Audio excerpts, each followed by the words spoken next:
உங்கள் தங்கம் வெள்ளி வைர நகைகளை விற்று பணம் பெற நம்பிக்கையான நிறுவனம் மேக்ஸ் கோல்ட். கால் 04454545545. தங்கம்னா காசு, அது விற்கணும்னா மேக்ஸ். இன்னத்துக்கு ஜனநாயகம் படம் பார்த்துட்டு வந்து அந்த விமர்சனம் இன்னத்துக்குன்னு இல்லை, முன்கூட்டியே பார்த்துட்டு இந்த விமர்சனம் போய்கிட்டே இருந்திருக்கும். இன்றைக்கி அது ஒரு பெரிய வைரலாக மாறி இருக்கும். தேட்டரே திருவிழா மாறி இருக்கும். இன்றைக்கி தேட்டரே வந்து தமிழ்நாட்டில் பார்த்திங்கன்னா திருவிழா இல்லை, வெறும் விழாவாக இருந்தது. சரி இருக்குது, ஒரு படம் ரிலீஸ் ஆகிருக்கு, தெலுங்கு டப்பிங் படம் ராஜா சாப். அது போய் பார்க்கலான்ட்டு தான் பார்த்தேன். ராஜா சாப் பேன் இண்டியா ஸ்டார், இன்னும் பேன் இண்டியா ஸ்டார் தான் அவர். அப்படி வந்து பேன் இண்டியா ஸ்டாராக இந்த படத்தில் அப்படி என்ன பண்ணியிருக்காரு, என்ன தான் படம் சொல்லுது? ஏன்னா ஒரே ராஜா சாப் ராஜா சாப் ராஜா சாப் நம்ம இங்கே கிடையாதுங்க. தெலுங்கில் ஒரே ஆமக்களம் பண்ணி கிடந்தாங்க. மறுபடியும் பேன் இண்டியா ஸ்டார் விட்ட இடத்த பிடிக்க போகிறாரு இருப்பார் இவர் பிரபாஸ். ஆச்சா போச்சானாங்க. இன்னொரு முக்கியமான ஒரு விஷயம் என்ன, இந்த படத்தோடைய டைரக்டர் மாருதி அவர் வந்து ஒரு விழாவில் பேசியிருந்தார். வந்து நான் என் வீட்டு அட்ரஸை தரேன், அந்த அட்ரஸை நோட் பண்ணிக்கங்க, படம் சரியில்லைன்னா நேராக என் வீட்டு அட்ரஸ் கிளம்பி வாங்க அப்படின்னு. அது என்னன்ட்டு ஆந்திராவில் இருக்கிற ரசிகர்கள் முடிவு பண்ணிக்கிட்டோம். சரி படம் எப்படி தான் இருந்தது அப்படின்னு. இந்த படத்தோட கதை என்ன, பிரபாஸுக்கு ஒரு ஆயா, அந்த ஆயாவுக்கு வந்து ஞாபக மருதி. அவங்க வந்து திடீர்னு ஞாபகம் மறந்து போயிடும். ஆனால் வந்து அவங்க தாத்தா காணாமல் போயிடுறாரு. அந்த தாத்தா காணாமல் போன தாத்தாவை நினச்சி உருகி போகிறாங்க. பிரபாஸுக்கு அப்பா அம்மா யாரும் கிடையாது, இந்த ஆயா தான் அவருக்கு துணை. இந்த ஆயாவுக்கு வந்து பிரபாஸ் தான் துணை.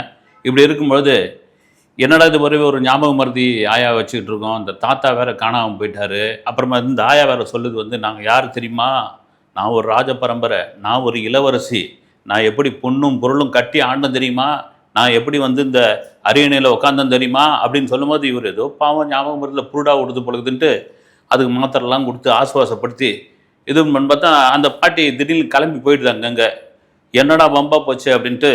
சரி இந்த தாத்தா எங்கே தான் இருக்கார், இவர் உயிரோடு இருக்காரா செத்து போயிட்டாரா என்னன்னே தெரியல அப்படின் பொழுது திடீர்னு ஒரு ஃப்ரெண்டு வந்து ஒரு ஃபோட்டோ எடுத்துன்னு வந்து காமிக்கிறான். அந்த ஃபோட்டோவில் ஒரு ஓரத்தில் அந்த தாத்தாவுடைய படம் இருக்கும்.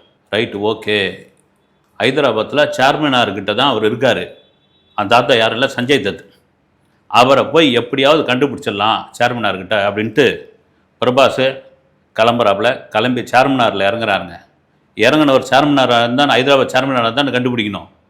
திடீர்னு பார்த்தா ஒரு காடு, அந்த காட்டுக்குள்ளே ஒரு பெரிய பங்களா, அந்த பங்களாவுக்குள்ளே வந்து தேவையே இல்லாமல் ஒரு ஆட்டோக்காரர் கூட சேர்ந்து ஏற்கனவே அந்த பங்களாவுக்குள்ளே இருக்கிற ஒரு ஆள், இவங்கெல்லாம் போய் ஒரு பேய்கிட்ட மாட்டி, அந்த பேய் யாருன்னு பார்த்தா அவர் தான் சஞ்சய் தத்து. இந்த தாத்தா தான் பேய். இவர் ஏன் பேய் ஆனார், இவங்க ஆயா விட்டு ஏன் அவர் விட்டுட்டு போனார், இந்த பிரபாஸ் அங்கே போய் ஏன் மாட்டிக்கினார், இதுக்கு பின்னாடியில் என்னென்னலாம் நடக்குது அப்படின்னு 3 மணி நேரம் 3 நிமிஷம். அதாவது போனவனை பூரா, தேட்டருக்கு போனவனை பூரா வெளுன்னு வெளுத்து அவனை உண்டில்லைன்னு ஆக்கி அவனை ஒரு வழி பண்ணி பாதி பேர் வந்து இன்ட்ரோவில் பிச்சுன்னு ஓட்டிட்டாங்க. சரி விமர்சனம் பண்ணி அவனையுமே முழு படத்தை பார்த்து அவனை உட்காந்துருந்து வேண்டிய ஆகிப்போச்சு. வந்து உட்காந்துருந்து ஒரு வழியாக என்னதாம்மா நீங்கள் சொல்ல வரீங்க, முடிச்சு தொலைங்கப்பான்னு நாங்கள் கிளம்புறோன்ற அளவுக்கு வேகமாக கிளம்பி வந்தாச்சுங்க. வந்து இந்த பிரபாஸ் இன்னும் வந்து பேன் இண்டியா ஸ்டார்னு எதை வச்சு சொல்லிட்டு இருக்காருன்னு தெரியல. வந்து போனது ஒரே ஒரு படம் பாகுபலி. இந்த பாகுபலியை வச்சுக்கிட்டு இருக்கிற படம் பூரா ஃப்ளாப் படமாகவே கொடுத்துட்டு இந்த கல்கின்னு ஒரு படம் வந்தது. அதாங்க கல்கி ஜெயிச்சிட்டோம், கல்கி தான் எங்கள் தலைவருடைய இட்டு படம், கல்கி என்ன தெரியுமா அப்படின்னு. ஏன்பா கல்கி வந்து ஒரு பேன் இண்டியா ஸ்டார் நடித்த படம். நம்ம ஊர் கமலஹாசன், பாலிவுட் அமிதாப் பச்சனு இவங்கெல்லாம் சேர்த்து தான் அந்த படத்தை வந்து பில்டப் பண்ணி விட்டாங்க. அதுக்கு முன்னாடி சலாரு, அதுக்கு முன்னாடி இன்னொரு படம். இந்த படத்துலேயே பாட்டே வருது பேன் இண்டியா ஸ்டார்னு. என்ன ஆச்சுன்னு தெரியல, பிரபாஸுக்கு வந்து தூங்கி எழுந்திருப்பார், சாப்பிட்டு தூங்கி எழுந்திருப்பார் பொழுது, அப்படியே அந்த முகத்தோடு வருவார் பொழுது. அவருக்கு ஒரு மேக்கப்பை போடுவாங்க, அந்த மேக்கப்பில் ஏதோ மேட்ச் பண்ணுவாங்க பொழுது வருவார், நடிச்சுட்டு போவார். நிறைய சஜெக்ஷன் ஷாட்லாம் பார்த்தீங்கன்னா பிரபாஸ் உயரத்துக்கு இதுவாகவே இல்லை. சில இடங்கள்லாம் டூப் நல்லாவே தெரியுது. இதெல்லாம் மீறி இது ஒரு காமெடி படமா, இது ஒரு சீரியஸ் படமா, இது ஒரு பேய் படமா, இது எந்த ஜானர் படம், இது எதை நோக்கி போகுது, ஒன்றுமே புரியல. ஒரு முதல் பாதி முழுக்க பார்த்தா தமாஷுன்னு நினச்சி இவங்களே தமாஷ் பண்ணுறாங்க. ஆனால் ஒருத்தங்க கூட தேட்டரில் சிரிக்கவே இல்லை.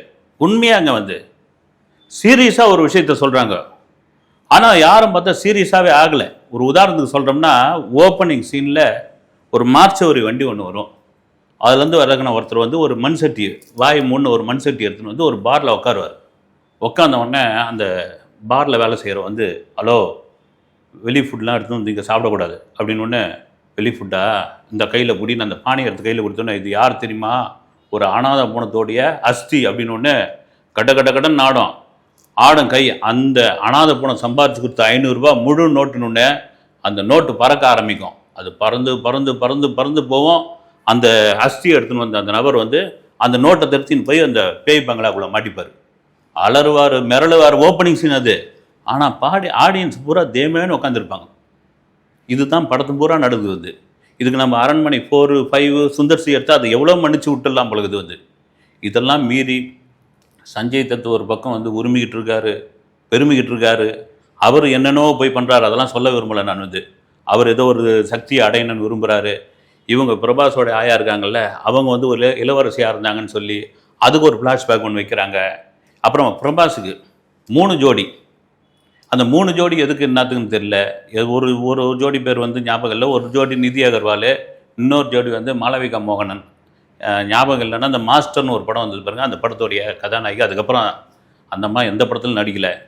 இவங்களை வந்து லவ் பண்ணுறாரா, இவங்களை கல்யாணம் பண்ணிக்க போகிறாரா, இவர் என்னத்துக்கு வந்தார், இது ராஜா காலத்தில் நடக்கிற கதையா, இது வந்து இப்போ வந்து 2026 நடக்கிற கதையா.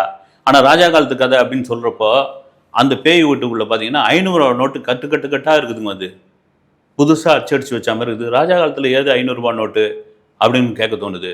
ஒரு பக்கம் இது இருக்கும்போது டெக்னிக்கலாக படம் எப்படி இருக்கவா இருக்குது. இந்த படத்துக்கெல்லாம் வந்து காப்பாற்றுறது பெருமளவில் சிஜி தான்.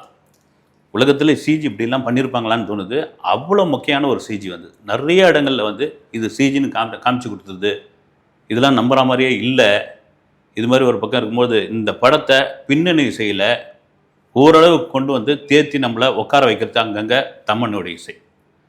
ஒளிப்பதிவு பரவாயில்ல வந்து. இப்போ இந்த டைரக்டர் விவகாரத்துக்கு வரும். மாருதி, இந்த படம் நல்லா இல்லைன்னா என் அட்ரஸை நோட் பண்ணிக்கங்க, வீடு வாங்க அப்படின்னாங்க. அதாவது படம் பார்த்துட்டு வந்தால், ஷோவை பார்த்துட்டு வந்தால் சொல்லுவாங்க, ப்ரீவியூ ஷோ பார்த்துட்டு வந்தால், சார் படம் நல்லா இருந்ததுன்னா நீங்கள் வந்து நல்ல விதமாக எழுதுங்க உங்கள் இதுவில், படம் நல்லா இல்லைன்னா எங்கள் காதலை சொல்லிட்டு போயிடுங்க அப்படின்வாங்க. வந்து இதை எழுதத்தா சொல்கிறதா, இது என்ன பண்ணுறது, யாருக்கு அவருக்கு வந்து அட்ரஸ் கொடுத்தார்ல, அவர் பக்கம் வந்து இப்போ இந்த ரசிகர்கள் போவாங்களா போக மாட்டாங்களா, என்ன முடிவு எடுப்பாங்கன்னு தெரில. நேற்று ப்ரீமியர் ஷோவிலேருந்தே ஆரம்பிச்சிட்டாங்க வந்து. ஏன் வந்து ஏன்னா பிரபாஸ் தொடர்ந்து வந்து ஒரு சீரியஸான ஒரு வேறு மாதிரியான ஒரு கதைகள்லாம் நடிச்சிருந்தார். அவர் வந்து ஒரு காமெடி கலந்த ஒரு ஃபேண்டசி, ஒரு ஆரர் பேக்ட்ராப்பில் நடிக்கணுன்றதுக்காக இப்படி வந்து பண்ணி அது எதை நோக்கி மறுபடியும் வந்து என்னென்ன இது ஒரு கதையாக வடிவமாக சொல்கிறதுக்கே எனக்கு ரொம்ப இதுவாக இருக்குது. வந்து என்ன தான் நமக்கு சொன்னாங்க என்ன தான் தெரில. இதை வந்து ஒரு 2 மணி நேரத்தை சொல்லிட்டு போயிருந்தா, வந்தம்பா ஏதோ படத்தை பார்த்தம்பா கிளம்பி போகலன்னு சொல்லலாம். இதுக்கு இருக்கு 3 மணி நேரம் 3 நிமிஷம் தெரில. வந்து பிச்சு உதறாங்க. அந்த பிச்சு உதறது பிச்சுக்குன்னு ஓடியாடுறது கூட்டம் வந்து. சரி, ஜனநாயகன் ரிலீஸ் ஆகலை அப்படின்னு சும்மா இருக்கிறவங்க முடிஞ்சால் போய் பாருங்கள். நாளைக்கு பராசக்தி வேறு வருது, அதுக்கு போய் பார்த்தலாம். வந்து அடுத்த வீடியோவில் சந்திக்கிறேன். நன்றி.